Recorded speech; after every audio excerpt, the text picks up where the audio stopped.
Sa wakas guys, hindi ko na-imagine na mangyayari ito in my life. Pero na-experience ko na din ang world famous na cheese pool. At alam nyo ba, hindi ko to na-experience sa Japan. No, no, no. Hindi natin kailangan pumunta ng Japan because meron na to dito sa Pilipinas. Yes po, dito po sa world famous na Philippines. Nag-trending kasi tong video na to na 10 yen cheese pool gamit ang mozzarella cheese sa Japan. At then, sabi nila sa Cebu, meron din daw. So akala ko, ay nako, kailan pa ba ako pupunta ng Cebu? Pero nung nakita ko to sa Makati, I took the chance and kumuha na kaagad tayo ng ating cheese pool experience. Ang tawag pala sa restaurant na to ay 10 Yen King. That's right guys, ayan ang nakikita nyo, ganyan pala ang device na ginagamit nila para maluto ang cheese pool na 'to.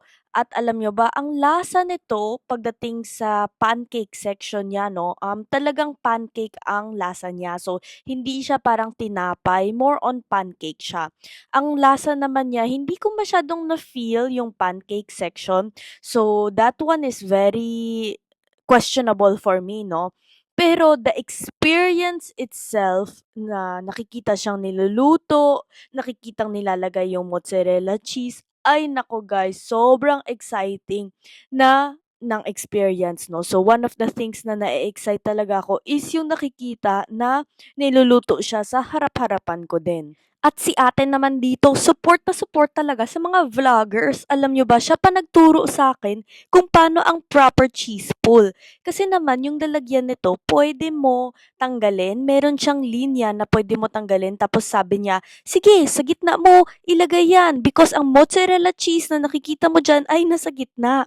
Ayun na nga guys, actually 2/5 of the way lang ang na-pull ko. Kaya hindi ganun kalakas ang awat nito, yung pag-pull.